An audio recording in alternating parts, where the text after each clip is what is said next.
Hello students, Wasim सहियर स्वागत है आपका एक बार फिर से हमारे और आपके प्यारे से यूट्यूब चैनल के ऊपर, जिसमें आज हम लोग सीखने वाले हैं फिजिक्स सब्जेक्ट, जिसमें जेईई मेन 2022 का ये जो एमसीक्यू है वो आज हम लोग सॉल्व करने वाले हैं।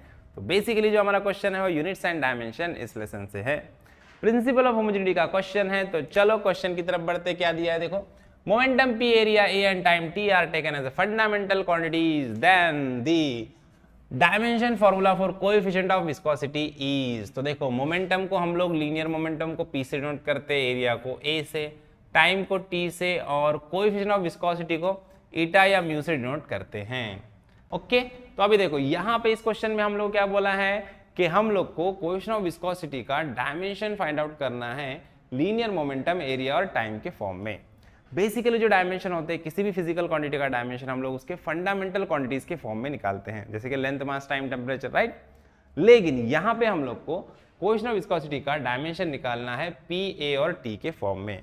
तो कैसे करेंगे? तो यहाँ पे प्रिंसिपल ऑफ होमोजेनिटी का यूज करेंगे और एप्लीकेशन ऑफ और डायमेंशन एनालिसिस का यूज करेंगे, जिसमें हम लोग को क्या करना है, बेसिकली हम लोग को कोएफिशिएंट ऑफ विस्कोसिटी और मोमेंटम, एरिया और टाइम, इनके बीच में रिलेशन बिल्ड करना है। मान लो कि P के रेज में आएगा ए के रेज में B और T के रेज में C आएगा। बेसिकली इन ABC का ही वैल्यू हम लोग को निकालना है, जो कि हमारा आंसर रहेगा। तो इसके लिए हम लोग प्रिंसिपल ऑफ होमोजेनिटी का यूज करेंगे। तो सब में पहले हम लोग को इन चारों के फंडामेंटल डायमेंशंस पता होने चाहिए। जैसे कि मुझे पता है टाइम का डायमेंशन क्या होता है, T⁻1, एरिया का डायमेंशन होता है L⁻2, और जो हमारा लीनियर मोमेंटम होता है मास इंटू वेलोसिटी, इसका डायमेंशन हो जाएगा m1 L1 T⁻⁻1। Coefficient of viscosity का डायमेंशन हो जाएगा m1 L-1 T-1। अभी सारे डायमेंशंस को यहाँ पे पुट करना है और कंपेयर करना है, तो आपको आंसर मिलेगा। कोएफिशिएंट ऑफ विस्कोसिटी का डायमेंशन है हमारा m1 L-1 T-1। P का डायमेंशन है हमारा m1 L1 T-1 whole raise to a। Area का डायमेंशन है L⁻2 whole raise to B, और टाइम का डायमेंशन है T⁻1 whole raise to C। Okay, तो चलो अब क्या करेंगे, इसको ब्रैकेट को ओपन करेंगे। 1 इंटू ए क्या हो जाएगा m⁻a, L1⁻a क्या होगा L⁻a, T1⁻2 क्या होगा -a, L⁻2 है तो यहाँ पे क्या हो जाएगा L⁻2b, T⁻1 है तो यहाँ पे क्या हो जाएगा T⁻C, यहाँ पे T⁻C आ जाएगा। ओके, अभी क्या करेंगे, जिन जिन के डायमेंशन सेम है उनको क्या करेंगे, इकट्ठा कर लेंगे। देखो m⁻a है ना, इसका यहाँ पे और यहाँ पे देखो बेस सेम है, तो ऊपर क्या होगा एडिशन, तो यहाँ पे क्या आ जाएगा a+2b। यहाँ पे भी देखो t और t बेस सेम है, तो ऊपर क्या होगा एडिशन, क्या होगा -a+c। ओके, और इधर का डायमेंशन तो अपना सेम रहेगा LHS में L1 और m1 L⁻⁻1 T⁻⁻1।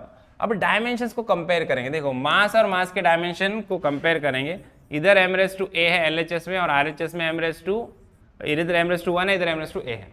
दोनों का बेस सेम है, तो ऊपर भी क्या होगा, एक्सपोनेंट भी सेम हो जाएंगे, मतलब a का वैल्यू डायरेक्टली मिल जाएगा 1। सिमिलरली अगर मैं L के डायमेंशंस को कंपेयर करूँ, तो यहाँ पे देखो इधर L⁻1 है, इधर L⁻a+2b है, बेस सेम है, तो यहाँ पे क्या होगा -1 = a+2b। a की वैल्यू पुट कर दो, a क्या है मेरा, a है 1, ये +1 इधर आएगा तो क्या होगा -1 होगा, =2b।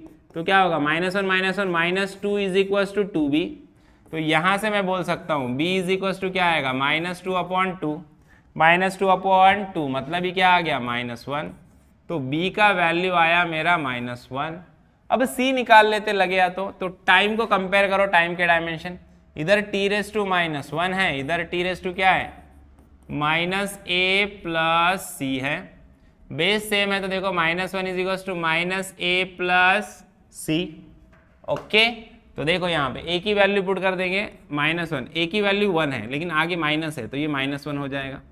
अब ये -1 इधर आएगा तो क्या होगा +1 = c, -1 + 1 क्या हो गया 0, c की वैल्यू आ गई 0। अब ऑप्शन देखोगे तो c की वैल्यू 0 में सिर्फ a की ऑप्शन है, ऑप्शन a। देखो a का 1 P1 और b का -1 a⁻1 और c का 0 मतलब T⁻0। तो option a is our correct option. समझ में आया? आई होप आपको प्रॉब्लम अच्छे से समझ में आया। वीडियो अच्छा लगा तो वीडियो को लाइक कीजिए, ज़्यादा अपने दोस्तों के साथ शेयर कीजिए और चैनल को सब्सक्राइब करना ना भूलिए। तो मिलते हैं नेक्स्ट वीडियो में नेक्स्ट प्रॉब्लम के साथ, तब तक के लिए थैंक यू, बाय बाय।